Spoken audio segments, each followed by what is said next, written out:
तो संगठन बन रहा था। ये विश्व का पहला ऐसा जब इतिहास लिखा जाएगा तो उसमें 100 वर्ष तक संगठन बनाया गया। फिर अब हमें पंच परिवर्तन, 5 कार्य स्वयं स्वेच्छा से हमारे स्वयं सेवकों को लेने का आग्रह किया गया है कि हम 5 कार्य अपने हाथ में लेंगे। उन 5 कार्यों के जरिए अपने राष्ट्र और अपने समाज में परिवर्तन लाएंगे। यह राष्ट्र मेरा है तो इसमें परिवर्तन लाने की जिम्मेदारी भी हमारी ही होगी। सब समाज अपना है, कोई न पराया, संगठन का मूल मंत्र संघ ने पढ़ाया सिखाया। इस भावना के तहत जब हम पंच कार्य लेंगे तो 5 कार्यों को करते करते हमें यह अनुभव आएगा कि राष्ट्र में बहुत कुछ नहीं हो रहा है जो होना चाहिए था। वह 5 कार्य हमारे जिम्मेदारी में क्या है? पहला कार्य है अपना आंतरिक मानसिक शोधन करना। हम सब अपने पारिवारिक जीवन में रह रहे हैं, पिता पुत्र और पत्नी तक ही अपने परिवार को सीमित बनाकर और इतने में ही खुश रहने की एक आदत डाल बैठे हैं, जबकि यह सबसे नीची इकाई सीधे राष्ट्र को कोई लाभ नहीं दे रही है। इसलिए पहला कार्य हम सब लोगों को यह लेना पड़ेगा कि समाज को समरस बनाना। तो समरस बनाने के लिए पहले स्वयं समाज के साथ समरस हमें होना पड़ेगा। जब हम समाज में समरस होने के लिए जाएंगे तो मेरे मानस पटल पर कई तरह की विकृतियां अंकित हैं। ईर्ष्या, राग, द्वेष, एक दूसरे से ऊंच नीच, बहुत सी ऐसी भावनाएं हैं जो हमारे सनातन पद्धति को क्षतिग्रस्त कर रही हैं। तो उनको शुद्ध करना और अपने अंदर शोधन की क्रिया को लाना, यह सामाजिक समरसता का भाव है। हम समाज में जाएंगे, समाज को समरस करेंगे, उसके साथ स्वयं को समरस बनाएंगे। जब हम ऐसा करेंगे, ऐसा करने का प्रयास करेंगे बतौर कार्यकर्ता, तो समाज में एक प्रश्न आएगा कि क्या आप अपने घर परिवार कुटुंब में समरस हैं? पहला प्रश्न यही आएगा। इसलिए हमारा इस कार्य को प्रारंभ करने के साथ साथ एक दूसरा कार्य जोड़ना पड़ेगा, अपना कुटुंब का प्रबोधन।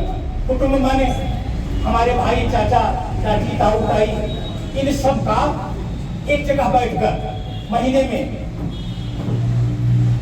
एक स्थान पर बैठकर, एक घर में बैठकर भोजन पानी करना और सभी सदस्यों को बैठाकर उनको अपनी परंपराओं से अवगत कराना, अपने राष्ट्र और समाज की श्रेष्ठ परंपराओं का ज्ञान देना।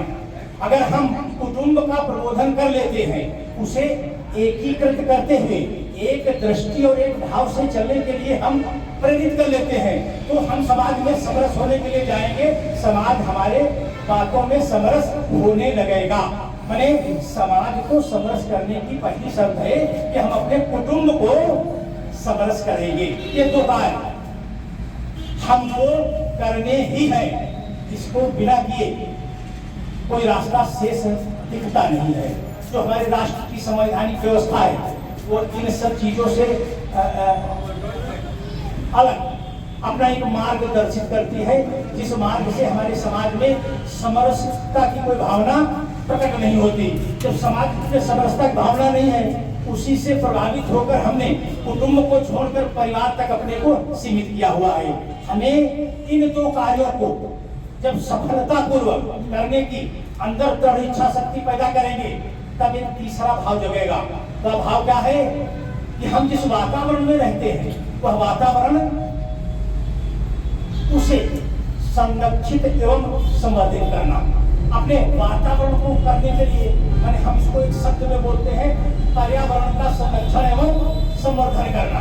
पर्यावरण हमारे जीवन को सीधे सीधे प्रभावित करता है। पर्यावरण में पेड़ पौधे लगा देने से पर्यावरण स्वच्छ हो जाएगा, ये एक बहुत ही सीमित और संकीर्ण सोच है। इससे समाज को कोई लाभ होने वाला दिखता नहीं है। इसलिए पर्यावरण का भाव हमारे आज के मानस पटल में जितनी गंदगी है उतनी पर्यावरण में नहीं है। इसलिए पर्यावरण के संरक्षण एवं संवर्धन की योजना पर विचार करना, उसे अपनी जिम्मेदारी पर, जैसे समाज अपना है तो उसे समरस करने की जिम्मेदारी मेरी है, कुटुंब हमारा है तो उसे समरस बनाना, उसे अग्रेसिव बनाना, नेतृत्वकर्ता बनाना, एकीकृत बनाना, ये मेरी जिम्मेदारी है। तो ये पर्यावरण को सुधारना, उस सुधार के साथ उसका समर्थन करना, ये भी मेरी जिम्मेदारी में आता है। यह 3 कार्य जिस दिन हम कर लेंगे, करने लगेंगे, तो चौथा भाव हमारे अंदर प्रकट होगा, मेरा स्व, मेरे अंदर का स्व, मेरा क्या है। हम सब अपने स्व से अपरिचित हैं। मैं ये यहाँ पर उपस्थित लोगों के लिए नहीं कह रहा हूँ, ये मैं समाज के लिए कह रहा हूँ। यहाँ जो लोग उपस्थित हैं ये दिव्य कार्यकर्ता है, यह सब समाज में कोई न कोई भूमिका निभा रहे हैं। लेकिन हो सकता है हम लोग भी स्व से अनभिज्ञ हों। हम सम्राट विक्रमादित्य की धरती पर निवास करते हैं, उनके द्वारा प्रचलित हमारा भारतीय नववर्ष है, जिसको वर्ष प्रतिपदा के रूप में हम सब गर्वपूर्वक मनाते रहे हैं। इसी वर्ष प्रतिपदा को मनाने के प्रयास में हमें विदेशी ताकतों ने सांप्रदायिक कहा। भारत में जो लोग हमको सांप्रदायिक कहते हैं वह भी मंदिर जाते हैं, हम भी मंदिर जाते हैं। मंदिर जाने से सांप्रदायिक कोई नहीं होता। हाँ, हम अपने भारतीय नववर्ष को पुनर्जीवित करने के लिए दृढ़ संकल्पित है। हमारे सबके हिंदू परिवारों में, सनातन परिवारों में जब आचार्य आता है, पैदा होने से लेके और मरने तक वह कर्मकांडी व्यवहार कराता है, उसमें पिंगल संवत्सर नाम का एक जिक्र करता है। हम सब उस संवत्सर को सुन लेते हैं, न वो बताता है ये क्या है, और हम जानने की कोशिश करते हैं ये संवत्सर आगे है क्या। यह संवत्सर हमारा भारतीय नववर्ष है, हमारा स्व है, हमारा गौरव है, हमारा स्वाभिमान है। अगर इसको हम गर्वपूर्वक मनाना प्रारंभ